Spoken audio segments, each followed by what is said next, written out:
round 5.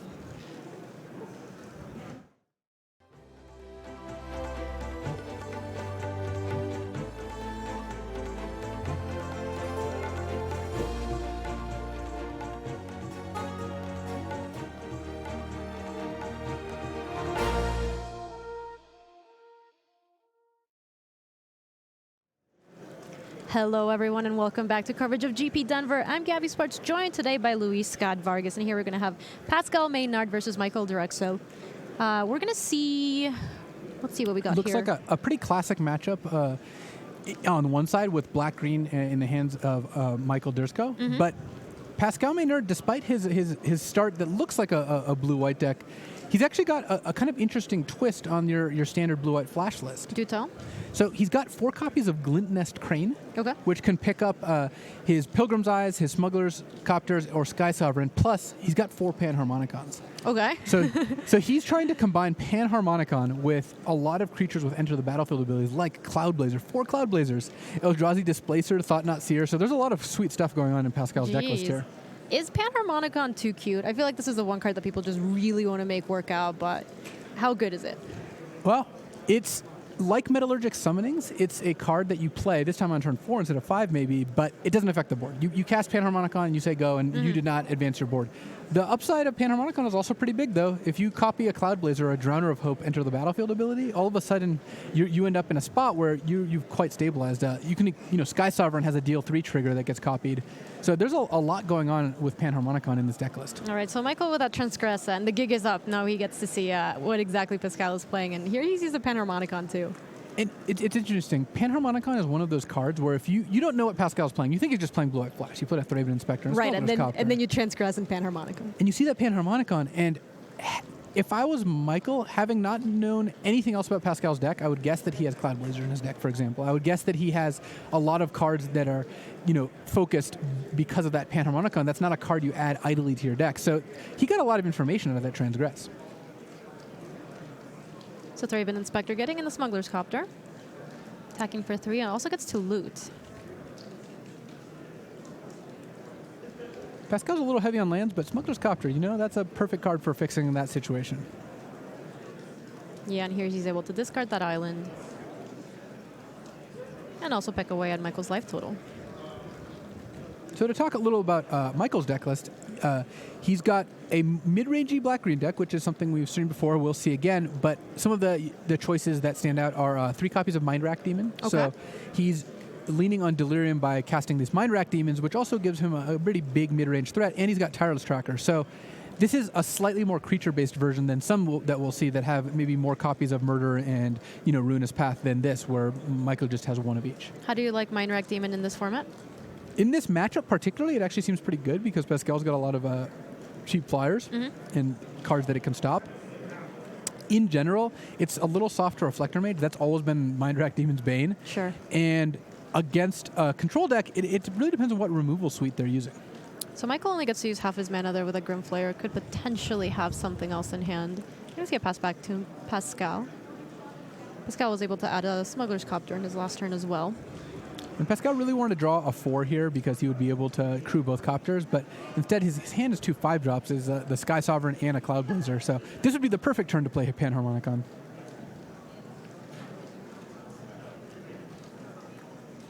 He does still have that clue over there.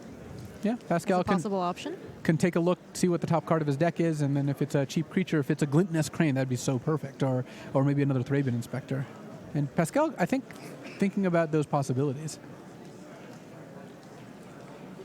I mean, the rest of his hand is all 5-drops, as you said, so... Yeah, there's not much of a drawback. The biggest drawback is if Pascal, and I think this is what Pascal's thinking about, is if he attacks with a Smuggler's Copter and loots into a 4-drop, cracking that clue will not have worked out quite as well. Oh, he looted into another Sky Sovereign. Well, that is an advantage to cracking the clue. He can now discard an excess Sky Sovereign if he would like. So it looks like Pascal declined to attack with his Smuggler's Copter. Yeah, he just passed the turn. So is he getting a read that maybe Michael has just removal spell since he only played a Grim Flayer there, or what? The problem with that is there's no removal spell that costs green-black that would be relevant there. So Pascal might be interested in blocking the Grim Flayer, but the Grim Flayer is going to be a 4/4 attacker. So I'm not sure what card he was playing around by not attacking in this particular instance. Fair enough. So that Vessel of Nascency sacrificing there, and it looks, oh, there's a To the Slaughter. Ah, there's one copy of it in his deck. And so Delirium long since acquired for this Grimflare here.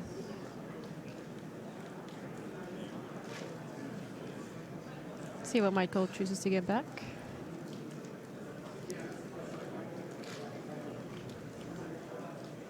Pascal verifying that Michael could make the selection he did off Vessel. So what did he take back? I did not see what card he took. All right, well, Glimflare getting in there. Delirium is definitely online. And Pascal, despite having 2 Copters, he can crew 1, but he can't end up in a situation where he's got 2 blockers here, so he's going to have to get hit by this Grimflare. All right, so let's see what Michael wants to do with this hit. At this point, is he mostly just looking to sculpt his draw since he already has Delirium? I would imagine that unless Michael has an Emrakul and really wants like a 5th or a 6th type, he's mostly just going to be figuring out which cards he wants to draw and which he just is not interested in. All right, so away go 2 of them. He kept 1 on top, and then we're just going to see a pass back. And now Michael does have Grasp of Darkness mana up the way he tapped his mana, so that does once again give him the option of casting a removal spell on one of these Copters. So this is a big turn here for Pascal. He's been waiting with all these 5-drops in hand. Oh, it looks like what Kat is saying is that on the Vessel, Michael chose not to take a card in order to hit Delirium. Oh. Which would be interesting. It's a good heads-up play if that's what happened. Wow. All right. We didn't see exactly what he took, but if that's the case, that's a very good use. That may be why we didn't see anything taken. Yes, indeed. That's a very good use of your card. I mean, that's something that definitely comes up with all the Delirium and Marvel decks. A lot of times you have to consider what you're actually putting in the yard because you eventually draw things like the Emrakul, right? Even if you want to find them off of the Marvel, you will end up with some of them in your hand. Yeah, and you end up trying to figure out the best way to utilize your cards. In this case, it was to take nothing off Vessel. All right, so Cloud Blazer coming in. The first 5-drop for Pascal. And this means that Pascal can attack with both Smuggler's Copters, which makes Grasp of Darkness much less of an issue. Yeah, so the Grasp does take care of one of them, but the other Copter also gets in. Looting away that Evolving Wilds.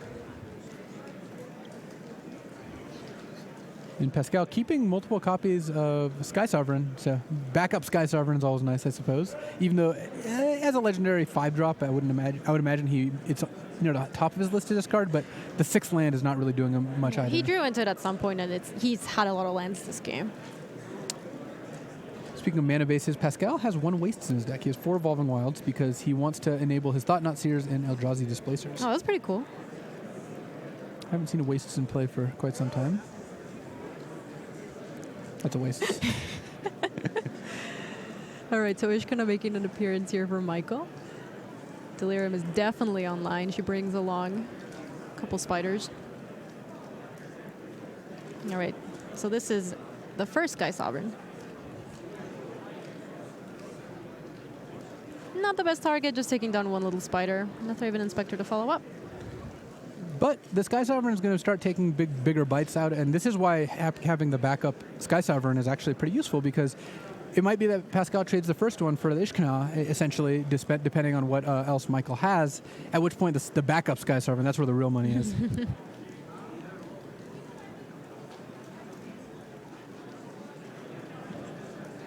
So if you're Michael here, you're starting to fall behind, right? Usually you play something like Ishkana, you feel pretty safe behind this wall of spiders. What are you trying to do now? It seems like between the Sky Sovereign, and obviously Michael doesn't know about the backup one, but you're falling pretty far behind. Yeah, at this point, Michael really needs to get to Emrakul. I mean, that's how you clear boards like this. That's how Black-Green ends up winning these games. But yeah, it's not often that you play Ishkana and you feel like you actually were on the worst end of that turn sequence. Ishkana is supposed to be your silver bullet, and the fact that Pascal added a Sky Sovereign to the board, which will threaten a pretty big turn next turn, is a big deal.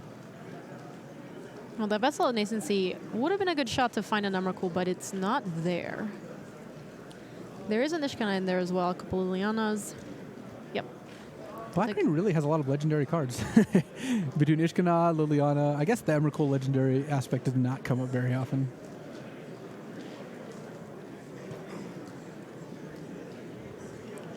Let's see what Michael follows up with. It's another Grimflayer. And this is where Grimflayer really loses its luster. It's the kind of card that on turn 2 is a huge threat, and even on like turn 4 can sometimes get in as a 4/4. Turn 6 or 7 against an opponent who's just clogged the board with random creatures, Grimflayer is just not a very effective card, and I think that Pascal's happy to see Michael using his cards on Grimflayers and not playing lands. It's very difficult to play Emrakul in 5 lands. Well, the Delirium count is definitely quite high at this point, but yes, you're right. With 5 lands, it cannot be that close. Man, imagine if Pascal had a Panharmonica in play this whole game. He would have been going off. Oh, yeah. Cloudblazer is not that far from a great constructed card on its own merits. 5 mana for a 2/2, gain 2, draw 2. But once you add the Panharmonica onto the mix, it starts getting a lot more interesting. I really like Pascal's deck. I think this is really sweet. This is not something we see very often, and it also is very cool. I've seen a lot more Sky Sovereigns today than I expected to. This is not the first match where we've seen the boat get in there. It seems like a lot of people are playing it in their sideboards for a variety of reasons. It's a way to go over the top in like a mid-range mirror, and in this particular case, Pascal just has a bunch in his main deck, or 2 in his main deck rather, because of Panharmonicon, because it ups the number of hits for Glint Nest Crane. Now, what is this? It's another Cloud Blazer. Gaining more life, drawing 2 cards. Pascal is really doing it. He drew a Reflector Mage. So let's see, if the Sky Sovereign attacks and picks off a spider, then it'll end up not being able to be killed by Ishkana because she'll only have her plus the 1 spider. On the other hand, if Cloud Blazer, or if Sky Sovereign attacks and shoots Ishkana, and then Pascal attacks with Smuggler's Copter, I guess he could get in with both. But it seems safer just to attack with just the Sky Sovereign, kill a spider, and then you have just a good attack. It looks like the Thraben Inspector and the Cloud Blazer are crewing this, the Sovereign. And then on the way back, you have Smuggler's Copter plus Cloud Blazer as a potential double block on Grimflayer, though that does leave one Grimflayer getting through. How much of a downside is it to have it connect? At this point in the game, it's actually kind of funny. It's not good because Michael gets a little bit of card selection. Sure. But because Michael's short on lands, him putting a land on top doesn't even seem that bad because he needs to find multiple things right now. And, Grimflayer doesn't actually increase the number of cards you draw. It just increases the quality of them. So it's very different than, getting off a Cloud Blazer. Sure. A Grimflayer hit is a lot more effective when you have 7 or 8 lands in play.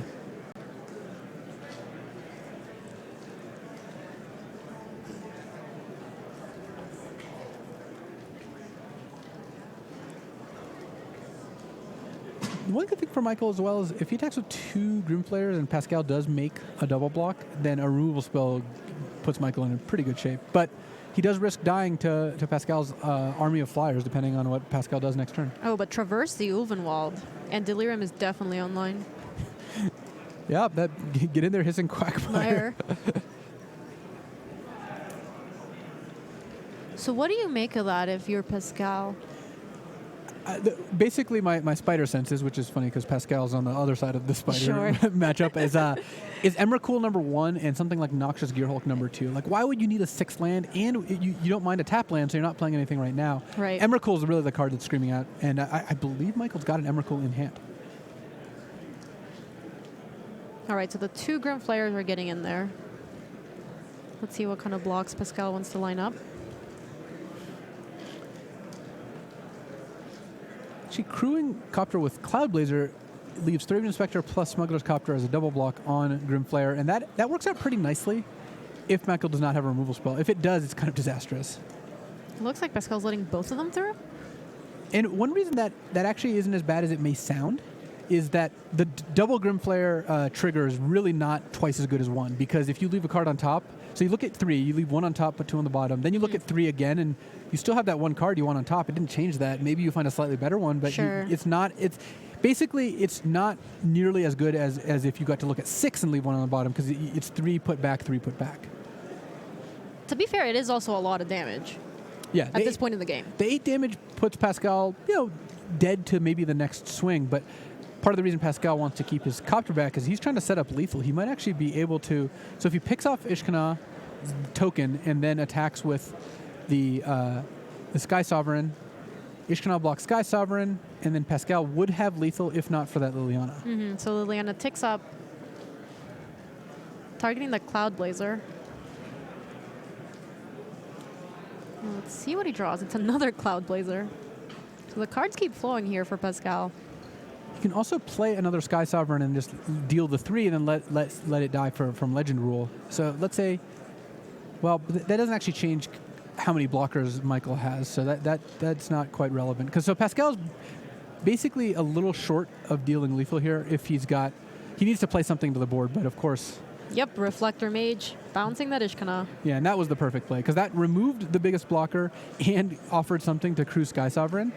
So Pascal has more than lethal at this point. All right, so both of them jumping into the flagship. And that's going to do it, and Pascal takes his first game. Sky Sovereign doing solid work here. Oh, yeah, that's why it's the boat. The boatest of all time. Blue-white Panharmonicon, huh? To the red gathering point. Once again. In the meantime, let's take a look at Vidi versus Ryoichi Tamada. So both players are currently 4-0. This is still game 1. This is white-blue flash, and we saw Vidi earlier in the feature match as well. He's got a pretty sweet deck in that. It's a mirror match. The white-blue flash mirror, Ryoichi has a life advantage here, and it looks like a slight board advantage. Also, Vidi needs something. He's got a stasis snare in hand, it looks like, which is good, because otherwise Selfless Spirit could sacrifice, Avacyn would flip, and then Vidi would just die to that trigger. So is this a Spell Queller and another Spell Queller trying to eat that Spell Queller?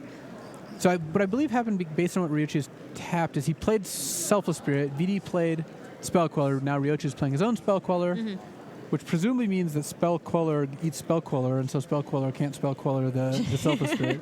I intentionally said Spell Queller as many times as I could. I was going to say, I feel like we're in Inception or something.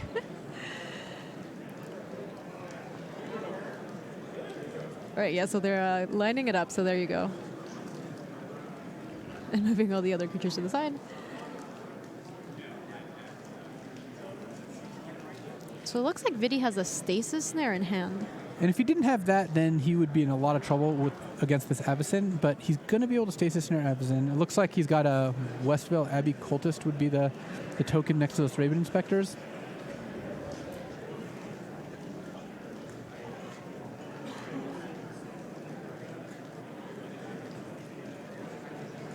So Vidi may be thinking about using Stasis Snare to disrupt this chain, but then he has to deal with that Avacyn. So, but then he also has to. Seems really scary when you're at 1 life. Yeah. Then he also has to worry about just dying in the air to Spell Queller plus Selfless Spirit because he's only got the one Spell Queller to block with. Vidi's also just 1 creature short of using Westvale Abbey to summon Ormondal, but the 9/7 lifelink demon will basically, if Vidi sacks his Spell Queller. Oh, and he is going to fire off that Stasis Snare. All right, and I think this path has to lead down to Ormondal, because otherwise it seems like Vidi is just in too much trouble against Avacyn. Against the Avacyn? And we'll see, especially since by summoning Ormondal, the drawback there is that Ryoichi gets back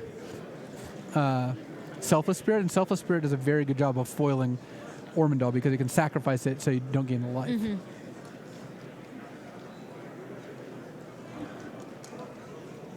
All right, so it looks like all creatures are getting in. Yeah, the Spell Quellers are jumping in front of Avacyn. One of them is going to die. It's the one that has the Selfless Spirit. Yeah, it's interesting that Ryoichi chose to kill the one that had Selfless Spirit as opposed to the one that also had Selfless Spirit. That's true. Well, Vidi drew a Gideon this turn. All right, and it looks like this might still be a while, even though Vidi's still at 1. We will see what happens in this game, but let's move back to our main match for now. This is once again Pascal Maynard versus Michael Dirkso. So, moving post-board, Luis, what do you expect for these players to bring in? So Pascal has some Spell Shrivels, Eldrazi Displacer, Thought Knot Seer, Negate. These are all cards that could be plausible depending on how he wants to play this matchup. Mm-hmm. On the other hand, Michael Dirkso has Appetite for the Unnatural, which seems in Natural State, which both seem somewhat appealing based on how many artifacts Pascal had, though Appetite is a lot better against the more expensive artifacts. Mm-hmm. And other than that, I don't see a whole lot that jumps out at me. I mean, Transgress, The Mind, and Tireless Tracker are just high-quality cards. He could potentially play those. Do you think, who do you think is favored post-board? I just want to say the deck with Cloud Blazer, but I don't know if that's actually true. You just wouldn't believe. I do think that Pascal has a lot of cards that are good against Michael's deck. You know, the card Panharmonicon is actually quite strong against a deck that has no real ways to remove it besides one Appetite for the Unnatural. Because once that Panharmonicon hits the board, all of Pascal's cards just give him so much more of an advantage. And that could just let him grind out this black-green deck in a longer game. All right, so Pascal has gone Thraben Inspector into Pilgrim's Eye. Ooh, look at that technology. Getting that wastes. Oh, Waste is a basic, so you're able to fetch it with Pilgrim's Eye. Liliana takes up, and Pilgrim's Eye was not long for this world. Okay, and a land and a Mind Rack Demon, so let's see if Delirium gets enabled here. Very far from it, actually. It looks like There's six so many lands in a lands. natural state. Oh my gosh. All right, so this is going to be really interesting because now Michael's going to start taking 4 damage, or losing 4 life, I guess, until he's able to get Delirium going. Yeah, Mind Rock Demon is not without its drawbacks, as demons tend to be. Are we doing it? Oh, Panharmonicon. All right, let's go. And that means Pascal next turn can play a Sky Sovereign and double trigger off Panharmonicon, pick off like Mind Rack Demon. This could be really sweet. Let's see if Pascal ends up living through these next couple turns, because he is getting pressured. This is exactly what we talked about earlier. He tapped it on turn 4 for a card that does nothing. Second Mind Rack Demon making an appearance, and let's see if this one enables Delirium. All right, so Ishkanaz. Oh, and the 1 Appetite for the Unnatural goes there, so 3 types. Yeah, not quite there.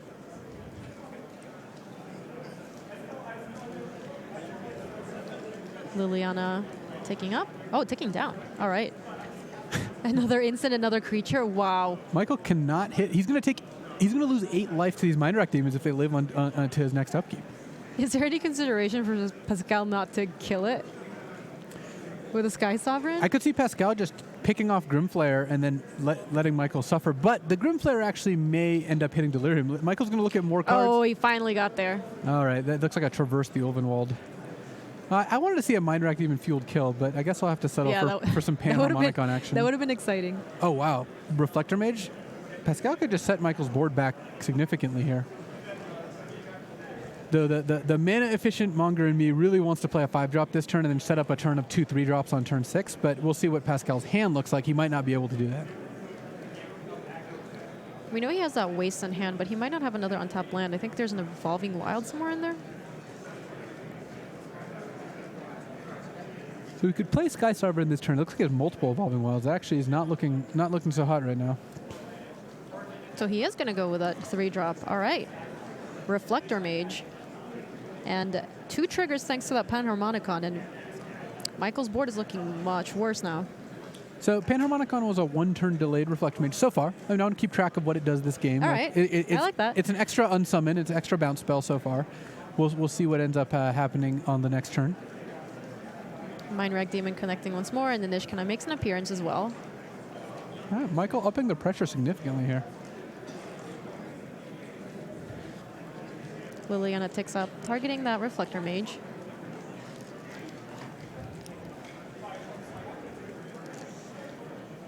All right, and now back to Pascal. So he's drawn a Sec and Reflector Mage. Yeah, this is the turn 6 I wanted, but he did not have the information that he was going to get another Reflector Mage here. Mm-hmm. Sky Sovereign could just kill the Mind Rack Demon by itself, but then Pascal blocks a Spider token and takes 5 off, or blocks Ishkanah and takes 3, because the Reflector Mage becomes an O2, or maybe blocks a Spider token and takes 5. That doesn't seem like it puts Pascal in great shape.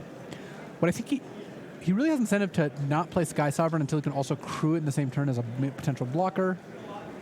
So Cloud Blazer would gain Pascal 4 life and draw him 4 cards, and presumably set up the best possible turn next turn. Who do you think has a better late game between these 2 decks? Because it's so weird because Black-Green Delirium is usually the better late game deck, but this looks, I mean, if Pascal has enough turns, that Panharmonicon looks like it could do serious work. You know, the deck with 5 Emrakuls, you always want to default to it having the better late game, but if this game goes on with Panharmonicon play, I think Pascal will win it. So it is interesting to see. Like right now, it definitely feels like Michael's the aggressor and Pascal's the person struggling to stabilize. Which is weird. Yes, yeah. Which is not how the role that Black-Green usually finds itself.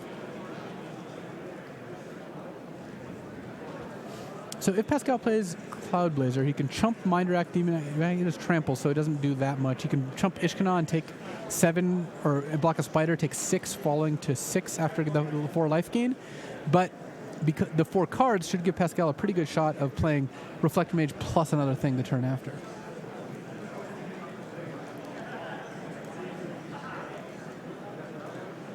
Looks like that waste's making an appearance for Pascal.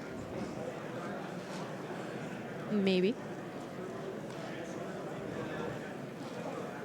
The only thing is Maybe not. doing right now is wasting our time. If you're going to play Cloud Blazer, you certainly play it before playing a land, because you want to play like a... Oh, actually, Pascal wants to hit Thraben Inspector. Never mind. That's why he tapped the way he did. There you go. That explains it. All So it looks like he might have not hit it, actually. Nope. Nope. And Pascal... He drew a second Panharmonicon. he could go really deep. Currently up to... Panharmonicon is bounce a creature, gain 2 life, draw 2 cards. Those are the extra triggers it's gotten so far. All right. It's starting to add up.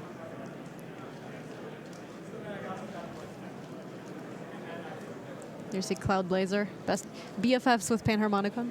Oh, yeah. Every limited player's dream. Gets constructed now, too. So if Michael has 1 removal spell and then can Liliana like the Cloud Blazer, Pascal can block Ishkana and take 7, falling to 5. It doesn't put him in a great spot, but presumably his next turn is going to be solid.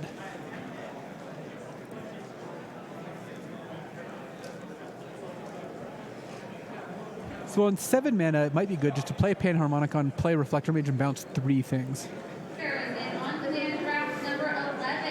So Liliana taking up, targeting the Cloud Blazer. And yeah, Michael here, being the aggressor, it seems like he's ready to attack with the whole team. See how Pascal wants to line this up. Looks like Cloud Blazer. It's going to be a sacrifice here. Yep, those are, I think, the very solid blocks. Mm-hmm. You take 6, you eat a Spider. Blocking the Spider after you get Liliana here is worse than blocking Ishkana, unless you have some kind of trick, which I don't think Pascal has. Because if Liliana did hit the Cloud Blazer, it's a 0-1. I believe it did. And that's what it looked like.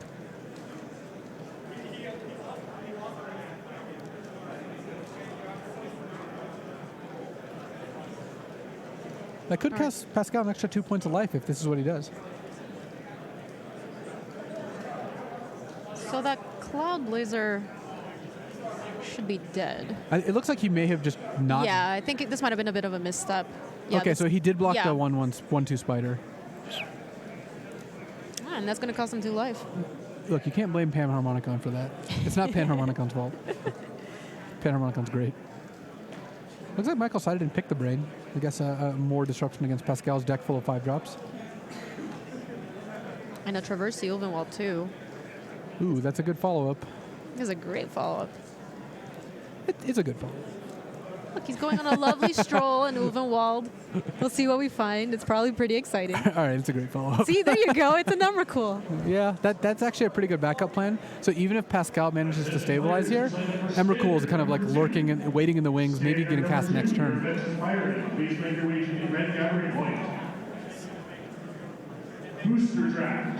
Pascal has drawn a Plains for the turn.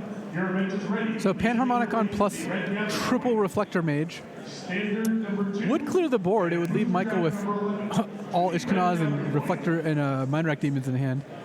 Pascal is going to take a look at how many different card types are and when this Emrakul may be expected to come out. It looks like Michael has done a very good job putting the Delirium cards above it, so I think he's actually at exactly 4. Yeah, that makes Emrakul cost 9, which leaves Michael a few turns short of actually casting Emrakul. All right, I've re-downgraded Traverse to good instead of great. All right.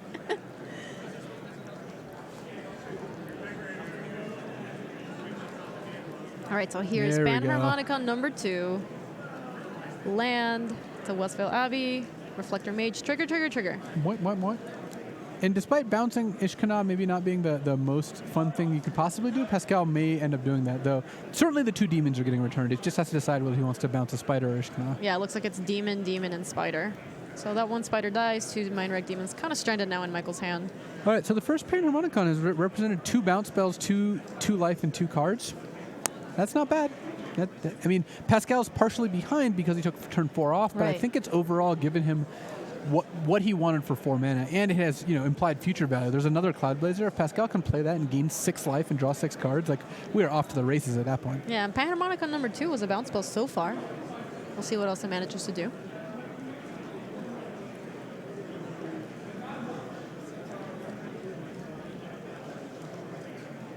So Michael with a wealth of options in hand. It's actually getting to the point where if Michael doesn't Emrakul, then I think Pascal's late game is just going to overwhelm him completely. Yeah. It's tough, too, because he has those Mind Wreck demons that are kind of stranded there. All right, grapple with a pass, and let's see what Michael wants to get back. I think that adds a 5th card type with a What Vessel. did he find, there. an enchantment? Yeah, it looks like Vessel might make that number 5. That means Michael could Emrakul as early as next turn if he plays land this turn, land next turn. He just doesn't need anything more than that. Yeah, and so he is actually choosing that land. So he's setting up for an Emrakul turn, as you said.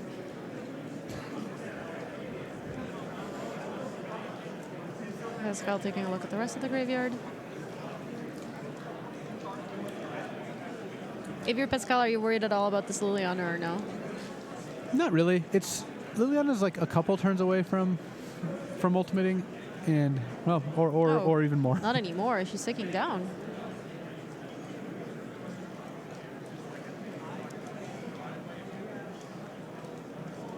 All right, and he's following up again with an Ishkana.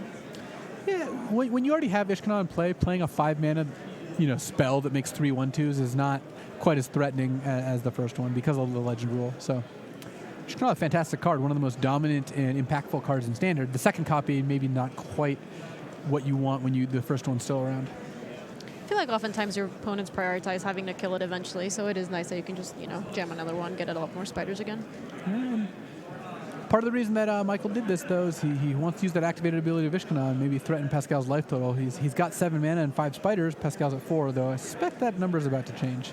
All right, so Cloud Blazer coming in, and again, 2 triggers on top of regular Cloud Blazer. 6 life and 6 cards. Jeez. Oh, Pascal actually drew a great answer to Emrakul as well, Stasis Snare. So even if Michael plays Emrakul, Pascal can Stasis Snare the Emrakul, and then, despite losing a bunch of his creatures to Ishkanaz, might actually be able to still win post Emrakul. Because a lot of the cards in Pascal's deck don't matter all that much when the other player controls them.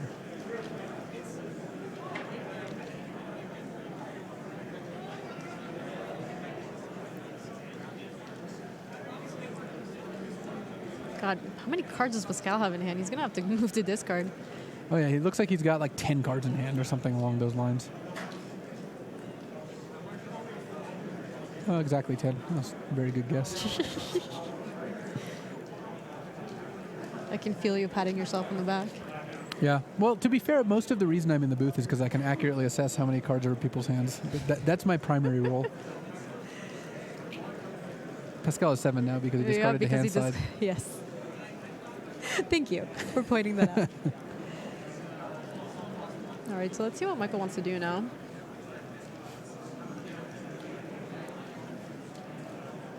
So if Michael has a land, he could play Emrakul. If he does not have a land, his attacks are still good, and he's got an Ishkana activation, so let's see. Yeah, his attacks are okay. They're not going to kill Pascal this turn, but they are going to pressure him. So Ishkana getting in there. Liliana taking up as well. The Reflector Mage jumps in front of the Ishkana. All right, and the Mind Rack Demon is a follow-up. If you're Pascal, you can't feel too bad about Mind Rack Demon. That's the kind of card that I think that his deck is well set up to play against. It is somewhat annoying for him that he knows that Emrakul is just a mana away from being cast, so he has to kind of leave up Stasis Snare if he wants to use Stasis Snare on Emrakul. So that means that Pascal didn't spend 3 mana this turn and may not spend 3 mana next turn. I think Pascal's in kind of a bit of trouble here. Yeah, and Michael's going to follow that up with a Grimflayer as well. So Michael continues to develop his board without necessarily adding a Emrakul, and oh wow, so Pascal's going to fire off the Stasis Snare. Let's see what he targets. I think coming to the conclusion that he just can't afford to leave 3 mana up, not spend it when he's got a full grip of cards. He has how do you like that play? He has 7 cards in his hand now just to keep the update going. I think it makes sense given what Pascal has. What do you do in the face of Emrakul? You know it's there. You hope to either find another stasis snare, of which Pascal only has 2 total, or you just hope to overpower it with, these panharmonicons. So that sounds pretty difficult. Drowner of Hope, a pretty substantial answer to Emrakul. Especially with all these panharmonicons in play, too. Just get infinite Eldrazi to continue tapping it down.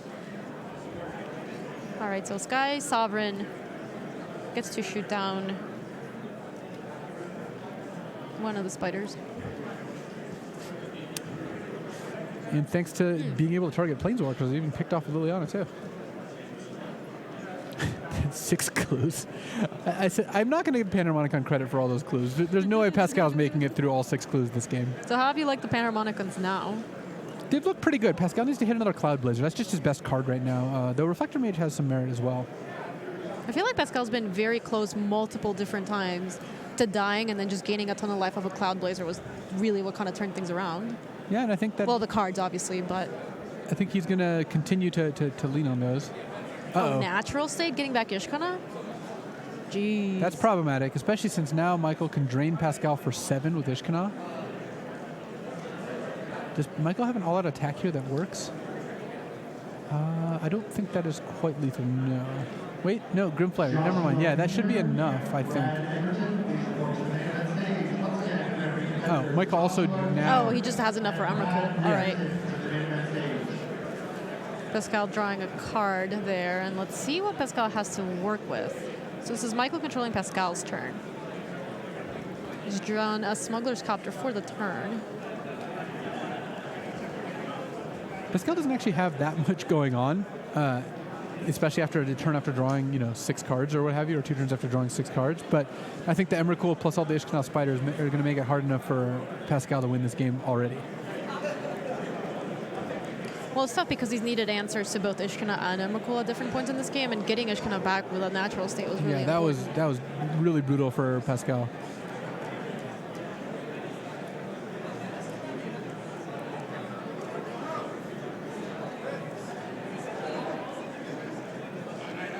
So it looks like Michael's using the Sky Sovereign to try to shoot down Pascal's own creatures. Yeah, which doesn't work. But it does get to attack an Emrakul. Yeah, and Emrakul does get to block and take down the Sky Sovereign. Yeah, so Sky Sovereign reads target creature or planeswalker an opponent control. So that continues to be Michael. All right, so that was less bad than maybe it could have been, but Pascal's still basically dead to all these cards in play anyway.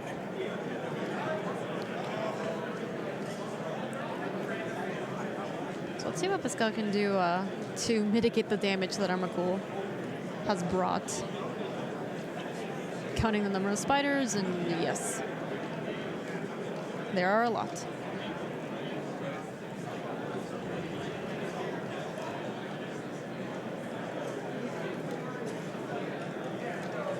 He's cracking another clue. He drew a Cloud Blazer off that one. we could be back in the land of drawing a million cards, gaining a million life.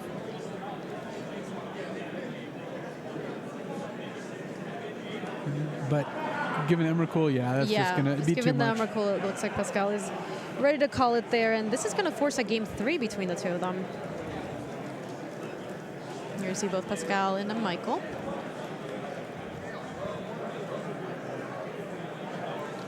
So Michael actually has 2 GP top 8s. One was in Costa Rica and one was in Pittsburgh. He also defeated me in round 1 of GP Seattle-Tacoma. Did he now? Yep, playing Death and Taxes, mono white in Legacy. It defeated my Miracles deck.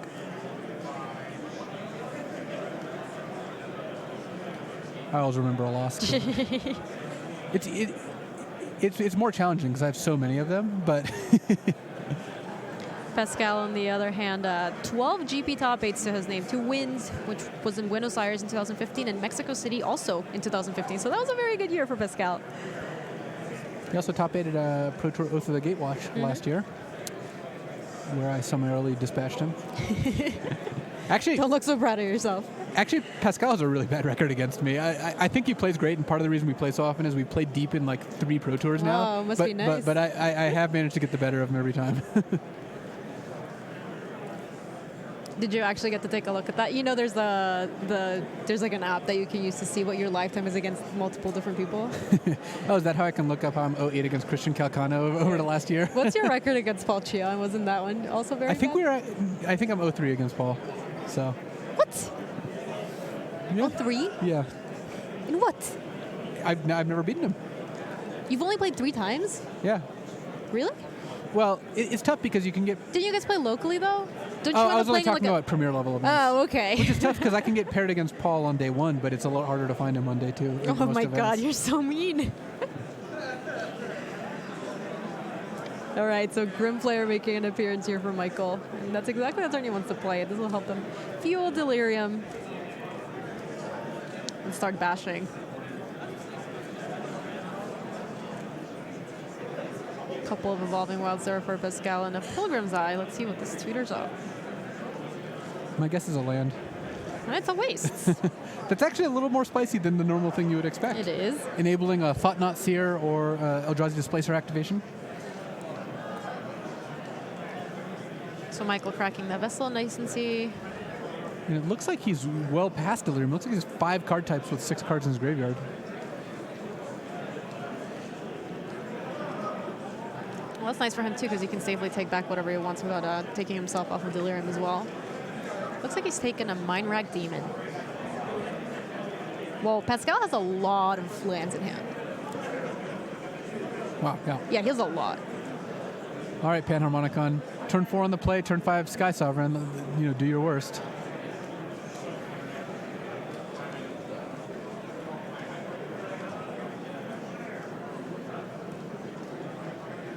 So let's see what Pascal can do here. He's drawn a Thraben Inspector.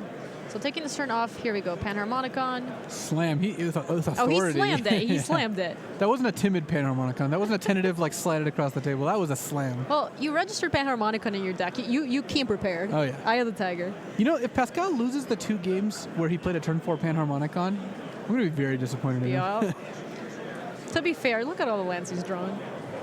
Vessel and Nascency, crack it immediately. Well, that's actually pretty good for Pascal. Instead of playing a Mind Rack Demon on 4, Michael's forced to spend a turn cracking a Vessel and getting a land off it. So that gives Pascal a real window here. And he found a Hissing Quagmire, so he immediately plays it. Grimflayer attacks. Hits Pascal down to 12. I really like Pascal's spot now because he can play Sky Sovereign, and thanks to Panharmonicon, it just takes out the Grimflayer immediately, leaving Pascal, I think, well ahead.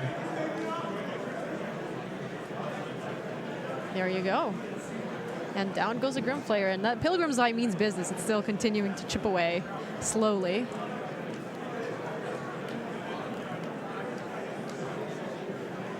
Pascal is the captain now, I believe. The fact that he's drawn that Thraben Inspector is also nice because he will get he will get an extra clue. Yeah, it's actually really relevant here because Pascal, as you mentioned, is kind of flooded. So Yeah. that Thraben Inspector, you know, when you're flooded, Thraben Inspector Panharmonicon is like, I don't know, kind of a build your own Mold Drifter. Yeah, actually for 5 mana, you get to draw 2 cards and you get a 1/2. That's it's a good basically deal. a Mold Drifter. It's a good deal. So grapple with the past and transgress the mind. Nothing more beautiful. Transgress, whiff. Wow. And away goes transgress, and Pascal must be feeling great here. Oh yeah, he's Panharmoniconing it up. His opponent missed on Transgress the Mind. 2 clues. Smuggler's Copter 2. Yeah, and he's just going to play with his lands face up currently. Oh, we're seeing the fabled Inspector into Copter into Boat Yep. chain. Another Inspector bringing in even more clues, and here comes the boat and the Pilgrim's Eye. And Pascal's not cracking his clues right now because it plays around Pick the Brain and Transgress the Mind and just have a land in hand and then draw a card at end of turn, especially when you know you're not going to play anything. You're not likely to have played anything this turn. Mm-hmm. So if you're Michael, you're starting to feel like this game is slowly, seems like it's kind of slipping away. No, I don't agree with that. I think it's very rapidly. Oh, slipping right. out of your Okay. hands. Very quickly then. So what are you trying to There's what are you not much trying to slow do in the about it. face of this? It's so tough because even if you kill Sky Sovereign, you're down so many cards. Smuggler's Copter gets in. Something like Ishkana will help, but it won't mitigate things. I mean, unless Michael has some sort of turbo Emrakul after missing land drops, I really don't know what his game plan is that really gets him back into it, because Pascal's ahead on board, has Panharmonicon. Michael's cast 2 grapples and 2 vessels this game. That's all he's done. He's just, as we always like to say, he's spinning his wheels. He's not actually accomplishing anything. He's increasing his card quality, but at the cost of just not affecting the board.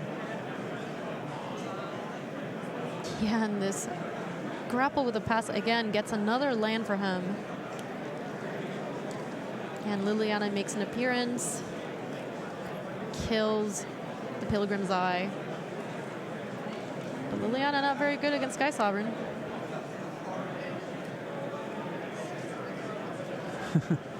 Pascal's still drawing lands. Land. Not really what he's looking at. But, it hasn't really mattered. Look at this. No, he's got 3 clues. He's going to have a Smuggler's Copter trigger. Like, pretty hard to imagine Pascal realistically losing the game due to mana flood.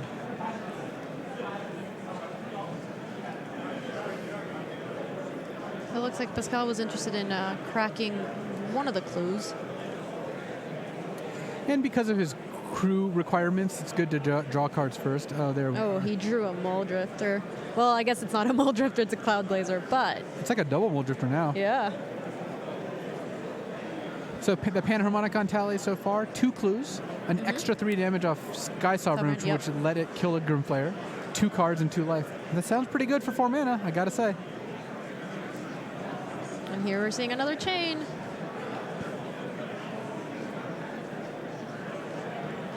Yeah. Not quite lethal, but enough. Pascal's basically, his biggest decision now is he can shoot Liliana for 3 with Console Flagship. Does he want to send the Smuggler's Copter at Liliana as well? Yeah, it looks like he's just trying to finish her off. Yeah. He also gets to loot. Discard an Evolving Wilds.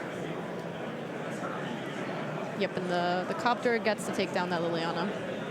Nothing on the board for Michael.